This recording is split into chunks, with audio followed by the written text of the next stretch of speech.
Hey folks, here at OS Reviews. So recently I was thinking about the history of Apple's iOS products, and I realized that the fifth generation model of a lot of their phones and media products seems to share almost the largest number of accessories as well as compatible products. So for instance, there's the iPhone 5, there's the iPhone 5S, the iPhone SE, which is currently out now, and then there's the iPod Touch 5th generation model, the iPod Touch 6th generation model, and all of these devices basically have the same dimensions as far as the front surface area, as far as the screen size as well, and the placement of the controls, which means that if you have a case, let's say that was designed for the iPhone 5 and you have an SE, chances are it's still going to fit that new phone. So compared to past generations of Apple products, let's say like the iPhone 4 or 4S, or even the 3G, 3GS, or if we're looking at older iPods, or even the current generation of iPhone 6 and 6S, in contrast, there isn't that 4 or 5 different models of products that Apple has released that basically all fits within the same context of accessories that you can find on the market. So to do this quick demonstration, actually I have an iPod Touch here placed into a case, a power bank, as well as a hard gel case that was originally designed for the iPhone 5S,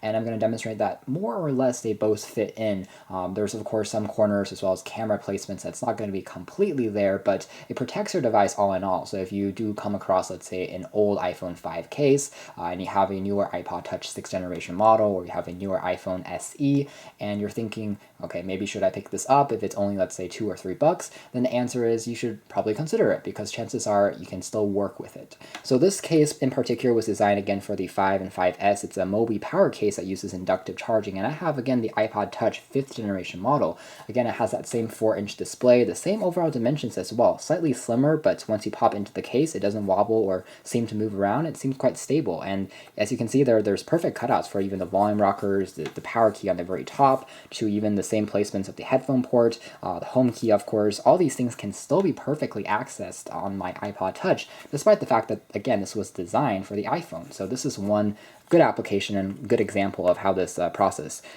works. And here we have a case a bit more catered specifically for the iPhone, just because you can see the camera grill, once I pop it in there, is a bit more rounded off and precise, but it still will work. It's a flex case. This is an interesting case that I found online for just about $2, so it's extremely inexpensive. It's shaped just like a bumper case where there's only this bumper frame, so a very minimalistic design going on here, and the back is just this simple acrylic plastic. It is extremely thin, and it's also transparent, so it allows you to still show off the beautiful metal of the backing of your iOS product. And you can see here that this is a very slim case. It features a bit of rubber, so there's a bit of flexibility going on, and I can slide in the iPod Touch into this iPhone case, and once again, all of our important ports, including the actual headphone port, as well as the charging lightning port, the speakers, all the way to some of the volume placements, the top power key, are all perfectly aligned and still will work. The back, the camera, is the only indication where there's a little bit of misalignment, but all in all, you can see here that it still fits. It doesn't wobble around or move around either, so it's a a pretty good accessory nonetheless, if you are willing to pick one up at a significantly lowered cost versus getting something specific for your device, like your iPod Touch 5th generation model or the 6th generation model. And if you chase after that route, you might have to end up paying more money. So anyways, just kind of an interesting observation that this 5th generation of Apple devices seems to have